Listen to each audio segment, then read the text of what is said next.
Good morning बच्चों। पहला chapter है फिजिक्स में भौतिक जगत, फिजिकल वर्ल्ड।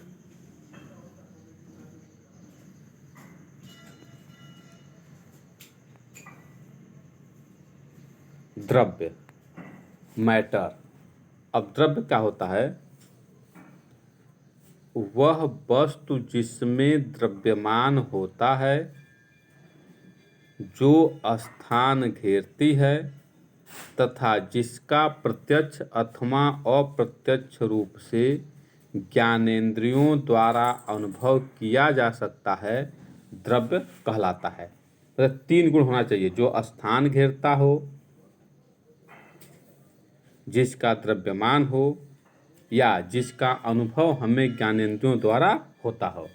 यदि यह 3 गुण में से कोई ये गुण है तो वह क्या कहलाएगा? द्रव्य कहलाएगा।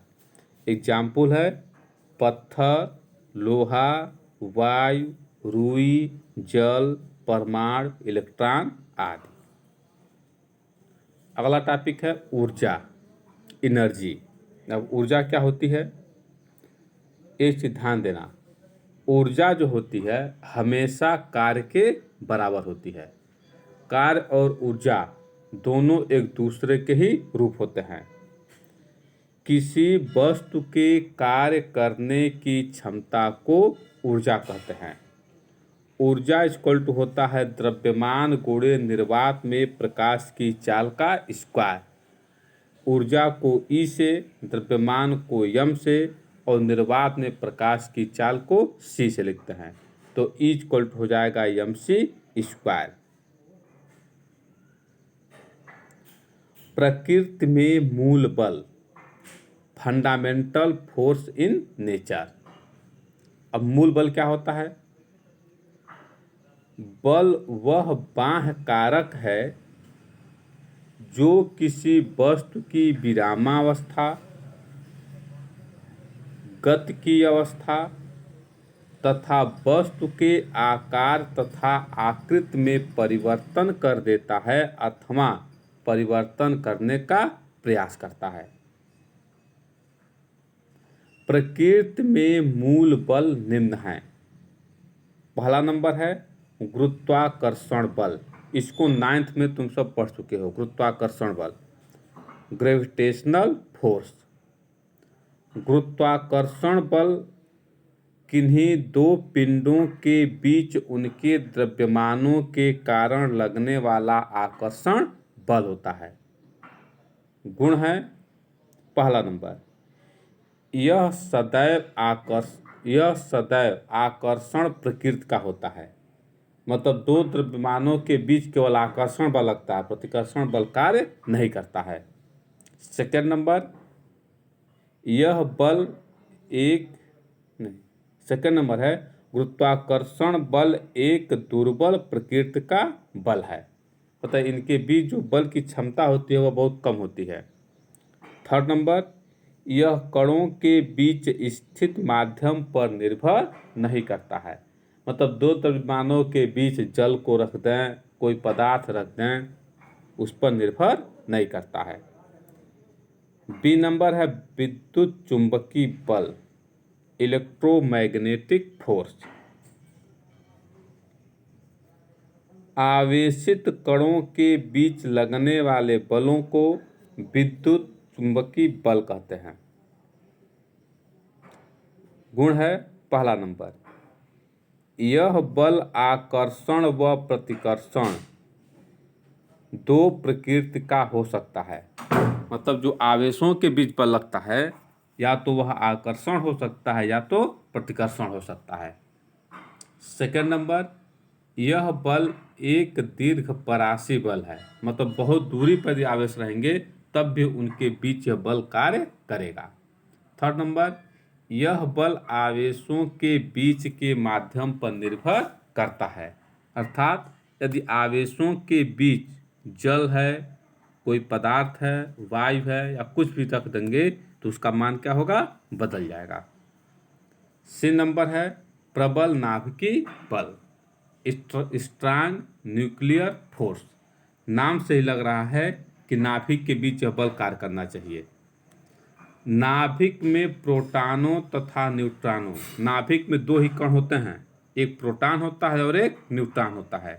तो नाभिक में प्रोटॉनों तथा न्यूट्रॉनों को एक साथ बांधने वाला बल प्रबल नाभिकीय बल कहलाता है। गुण है पहला नंबर, यह बल प्रकृति में पाए जाने वाला प्रबलतम बल है। मतलब प्रकृति में जितने बल पाए जाते हैं उसमें यह सबसे शक्तिशाली बल होता है। इससे शक्तिशाली बल अभी तक कोई प्राप्त नहीं हुआ है। सेकेंड नंबर, यह बल लघु परास में कार्यरत आकर्षण बल है।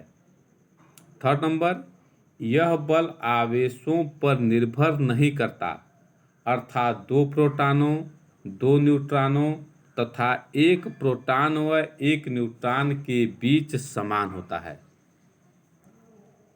डी नंबर है दुर्बल कोष्टक में क्षीण नाभिकीय बल, वीक न्यूक्लियर फोर्स।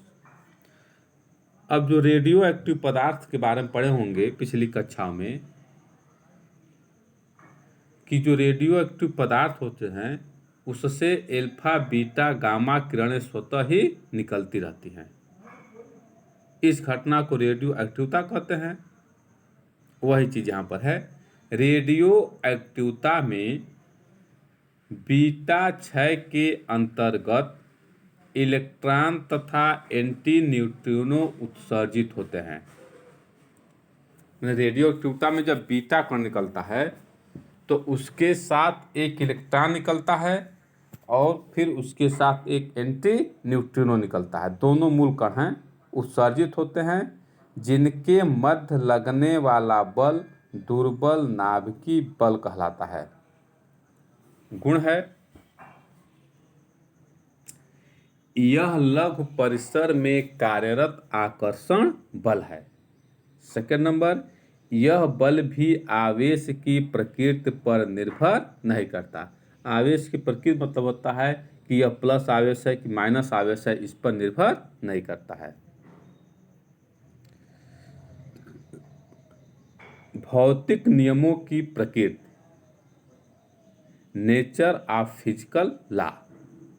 पहला नंबर है ऊर्जा संरक्षण का नियम। संरक्षी बलों के अधीन किसी वस्तु की कुल गतिज ऊर्जा तथा स्थितिज ऊर्जा का योग संरक्षित रहता है। तो दोनों ऊर्जाओं का जो योग होता है वह क्या होगा? संरक्षित होगा। सेकेंड है आवेश संरक्षण का नियम, law of conservation of charge. आवेशों को न तो नष्ट किया जा सकता है और न ही उत्पन्न किया जा सकता है। इसे केवल एक वस्तु से दूसरी वस्तु पर स्थानांतरित किया जा सकता है। थर्ड नंबर है रेखीय संवेग संरक्षण का नियम, law of conservation of linear momentum. संवेग संरक्षण का नियम यह कक्षा 9th में पढ़े होंगे। वही नियम है, यदि किसी निकाय पर कुल बाह्य बल शून्य हो तब निकाय का कुल रेखीय संवेग नियत रहता है। फोर्थ नंबर है कोणीय संवेग संरक्षण का नियम, इसको भी आगे पढ़ा जाएगा, law of conservation of angular momentum. यदि किसी निकाय पर कार्यरत कुल बाह्य बल आघूर्ण शून्य हो तब निकाय का कुल कोणीय संवेग नियत रहता है। 5 नंबर है द्रव्यमान ऊर्जा का संरक्षण नियम, law of conservation of mass energy.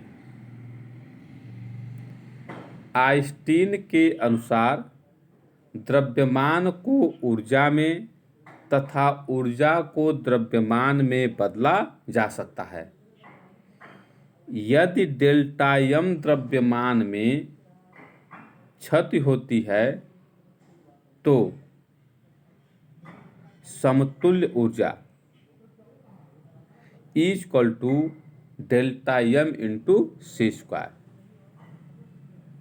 यह आइंस्टीन के द्वारा प्राप्त किया गया ऊर्जा का फार्मूला है, E = डेल्टा m × c²।